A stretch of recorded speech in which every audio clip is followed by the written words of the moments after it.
Hello everyone, welcome back to always buzzing. इस video में हम लोग जानेंगे वेब 3 से जुड़े कुछ न्यूज़ के बारे में। तो चलिए शुरू करते हैं। तो सबसे पहला है कि बोर्ड एप यार्ड क्लब, जिसके बारे में मैंने एक डिटेल्ड वीडियो बनाया था, जो कि एक बहुत ही रेप्यूटेड एनएफटी प्रोजेक्ट है। तो उसके दो कॉपीकैट प्रोजेक्ट्स हैं। एक है फ्लिप्ड एप यार्ड क्लब और एक है फंकी एप यार्ड क्लब। और दोनों में क्या है, दोनों है कि वो लोग दूसरी ओर देखते हैं। तो देखिए, ये लोग एप जो दिख रहा है आपको एनएफटी, ये लोग लेफ्ट की ओर देख रहे हैं। लेकिन जो real board app yard club है, वो राइट की तरफ देखते हैं। यानी कि ये सब फ्लिप्ड वर्जन है। तो ये जो जिसने ये प्रोजेक्ट बनाया, वो ये प्रोजेक्ट बहुत सारे एनएफटी मार्केट प्लेस से बैन हो गया है। यानी कि क्योंकि बहुत लोगों ने वो एनएफटी मार्केट प्लेस को लगा कि ये कॉपीकेट वर्जन है, तो उन्होंने बैन कर दिया, जो कि मुझे इतना अच्छा नहीं लगा। बैन कर दिया क्योंकि यार डिसेंट्रलाइज्ड है। मतलब हम लोग वेब 3 में जा रहे हैं, डिसेंट्रलाइज्ड है, कुछ भी कर सकते हैं। तो कॉपीकैट है, कोई नहीं खरीदना है नहीं खरीदो, बैन क्यों करना। तो आई थिंक मेरे ख्याल से ये बैन करना अच्छा नहीं है पूरे इकोसिस्टम के लिए। अब बाकी क्योंकि वो लोग सेंट्रलाइज्ड, भले हम लोग एनएफटी खरीदते हैं, लेकिन इसका मतलब ये नहीं है कि वो लोग डिसेंट्रलाइज्ड है। आप वहाँ कुछ भी कर सकते हो। वो लोग भी सेंट्रलाइज्ड एनएफटी मार्केट प्लेस है। जितने भी अभी बहुत कम एनएफटी मार्केट प्लेस है जो डिसेंट्रलाइज्ड है, जिस पे आप कुछ भी कर सकते हो, लेकिन बहुत सारे सेंट्रलाइज्ड हैं। तो जो जो भी सेंट्रलाइज्ड थे वो बहुत लोगों ने इन्हें बंद कर दिया है, मतलब बैन कर दिया है इस प्रोजेक्ट को। और दूसरा है, एक आर्ट गैलरी ओनर है डॉट क्रेमर। तो उसके साथ एक फिशिंग स्कैम हुआ क्या, कि उसके एनएफटीज जो कि 2.2 मिलियन डॉलर्स यानी कि 15 करोड़ से भी ज़्यादा, उसके उतने के एनएफटीज किसी ने चुरा लिए। और वो कैसे हुआ, क्योंकि शायद ना एक लिंक था, उसने उस लिंक पे क्लिक क्लिक कर दिया, जिसकी वजह से ऑटोमेटिक उसका जितना भी वॉलेट में जितना एनएफटीज था, सारा एनएफटीज चले गया। और वो वॉलेट था हॉट वॉलेट यानी कि मेटामास्क वॉलेट, या जो भी सॉफ्टवेयर वॉलेट्स है, रेनबो वॉलेट, ऐसे वॉलेट।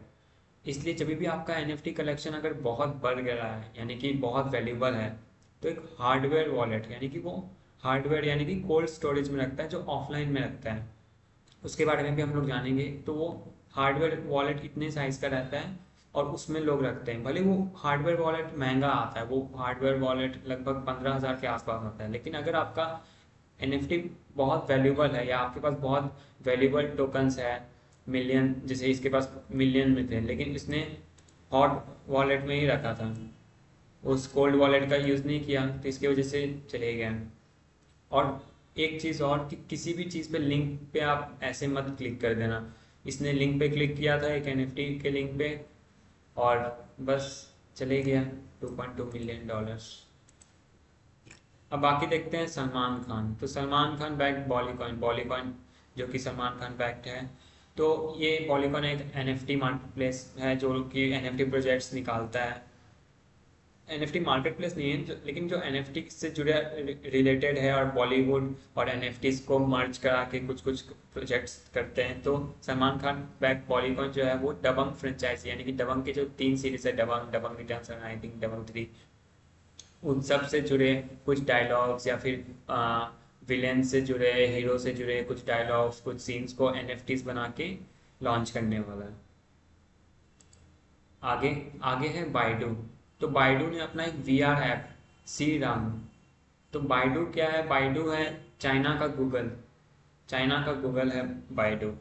तो वो एक अपना नया वीआर ऐप सी रंग को टेस्ट कर रहा है, और जो कि भले अभी टेस्ट कर रहा है, कुछ साल लगेंगे, लेकिन जितने भी वीआर सेट है उस ऐप, जितने भी वीआर सेट होंगे उसमें बाइडू अपना ये वीआर ऐप सीराम जो है वो लॉन्च करेगा उस वीआर सेट में, और वो भी बस चाइना में ही, चाइना के बाहर नहीं, लेकिन चाइना में ज़रूर होगा ये। आगे, तो PM launches blockchain based degree transfer tech. तो ये blockchain based degree transfer tech, ये कोई कोर्स नहीं है आईआईटी कानपुर के कॉन्वोकेशन में। ये कोई कोर्स नहीं है, ये जो लोग नहीं थे, आए थे कॉन्वोकेशन में, फिजिकली प्रेजेंट नहीं थे, डिग्री फिजिकली नहीं दे पाए, उन लोगों को ब्लॉकचेन बेस्ड टेक्नोलॉजी पे उन लोगों को डिग्री ट्रांसफ़र किया गया। तो ये बहुत लोगों को लगा कि अब blockchain based degree IIT Kanpur में अवेलेबल है, लेकिन ऐसा नहीं है। Blockchain based degree transfer technology यानी कि जो डिग्री है वो उन लोगों को ब्लॉकचेन बेस्ड टेक्नोलॉजी पे वो लोग को ट्रांसफ़र किया गया है, जो बच्चे वहाँ पे जो भी स्टूडेंट्स वहाँ पे फिजिकली प्रेजेंट नहीं थे। तो इसका मतलब ये है कि वो जो डिग्री है वो नॉन ट्रांसफरेबल होगा। तो वो उस डिग्री को अगर ब्लॉकचेन पे है तो मैं यही समझता हूँ कि वो हो सकता है वो नॉन ट्रांसफरेबल एनएफटी होगा, यानी कि वो और किसी वॉलेट पे ट्रांसफ़र नहीं हो सकता है, आप किसी और को ट्रांसफ़र नहीं कर सकते हो, वो यूनिक है और वो और किसी को ट्रांसफ़र नहीं हो सकता है। तो मैं अभी तक यही समझता हूँ कि ब्लॉकचेन बेस्ड डिग्री ट्रांसफ़र यही होगा। अब आगे, Apple Google asked South Korea to remove crypto based play to one हम लोगों ने पिछले वीडियो में जाना था X2E यानी कि यूज़ एंड अर्न, तो वैसे ही उसमें प्ले टू वन यानी कि आप गेम खेल रहे हो और पैसे मिलेंगे।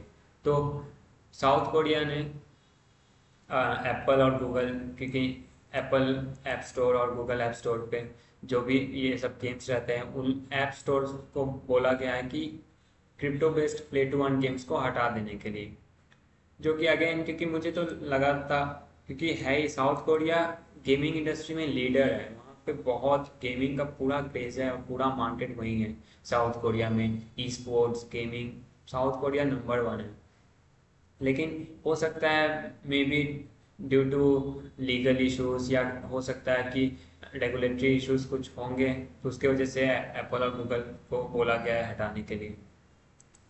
फिर ट्विच को founder launches fractal, a new market place for gaming NFTs. तो गेमिंग एनएफटीज के लिए एक नया मार्केट प्लेस है फ्रैक्टल, जो कि लॉन्च हुआ है बाय ट्विच को फाउंडर जस्टिन कैन। तो जस्टिन कैन ट्विच के को फाउंडर है और जिन्होंने आई थिंक 2012 या 2014 में ट्विच को सेल किया था $1 बिलियन में अमेजोन को। तो ट्विच क्या है, ट्विच एक गेमिंग स्ट्रीमिंग प्लेटफॉर्म है जहाँ पे बहुत सारे लोग स्ट्रीमिंग करते हैं, लेकिन मेनली ये गेमिंग के लिए शुरू हुआ था। तब उन्होंने गेमिंग एनएफटीज के लिए फ्रैक्टल एक मार्केट प्लेस है उसके लिए लॉन्च किया है। फिर शॉपिफाई है, जो लोग नहीं जानते हैं, बहुत लोगों ने बहुत लोगों ने सुना होगा, बहुत लोग जानते भी होंगे, जो लोग नहीं जानते, शॉपिफाई एक ऐसा प्लेस है जहाँ पे लोग अपना ई कॉमर्स वेबसाइट शुरू करते हैं, एक मार्केट अपना वेबसाइट शुरू करते हैं, अपना शॉप ऑनलाइन लाते हैं, इंटरनेट लाते हैं मर्चेंट्स लोग, और बहुत लोग वहाँ पे से खरीदते हैं। तो ये एक ई कॉमर्स प्लेटफॉर्म है इन शॉर्ट। तो वो भी अब अपने मर्चेंट्स के लिए अपना एक ऐसा फैसिलिटी लाया है जिससे कि लोग क्रिएट कर सकते हैं और सेल कर सकते हैं एनएफटीज को, क्योंकि एनएफटीज अब बहुत बड़ा मार्केट है, तो सब कोई अब घुसना चाहता है इसमें कि यार मैं भी करूँ। और इसके क्योंकि अगर जब एनएफटीज का वॉल्यूम आएगा तो भले अगर आप बहुत छोटा परसेंट भी आप कमीशन होंगे तो उस वॉल्यूम से बहुत ज़्यादा इम्पैक्ट पड़ेगा और बहुत ज़्यादा प्रॉफिटेबल आएगा। तो इसलिए अब शॉपिफाई भी इसमें आ रहा है। और अब एक हुआ कि ये बहुत ही वायरल था ट्विटर पे, क्योंकि ट्विटर पे लगभग एक वॉर हो गया वेब3 को लेकर। एलोन मस्क, फिर जैक डॉर्सी, फिर मार्क एंड्रीसन, क्रिस डिक्सन, फिर बहुत सारे लोग, बालाजी, फिर बहुत सारे लोग, अब एक ऐसा समझो कि वॉर हो गया। और बहुत सारे लोग, कोई लोग बोल रहे हैं वेब3 अच्छा है, कोई लोग बोल रहे हैं वेब3 खराब है, कुछ ओनरशिप को लेकर बहुत सारे कमेंट्स आए। तो चलिए यही देखते हैं अब। तो सबसे पहला था कि do you think crypto is going to replace the dollar. तो जैक डॉर्सी ने बोला हाँ, बिटकॉइन डॉलर को रिप्लेस कर सकता है। फिर एक आया कि जैक डॉर्सी ने बोला कि वेब3 क्या है, वेब3 ओनरशिप के बारे में। लेकिन जैक डॉर्सी ने फिर बोला कि तुम ओन नहीं करते हो वेब3 को, वीसीज यानी कि वेंचर कैपिटलिस्ट है वो लोग ओन करते हैं। वो लोग हर स्टार्टअप में पैसा डाल रहे हैं, हर स्टार्टअप का हिस्सा ले रहे हैं, इक्विटी ले रहे हैं, टोकन्स ले रहे हैं। उनके पास पैसा है तो वो लोग ओन कर रहे हैं, तुम ओन नहीं कर रहे हो, इसलिए अब इसलिए ये भ्रम में मत रहना कि तुम ओन करते हो। तो ऐसा जैक डॉर्सी ने एक ट्वीट पे डाला।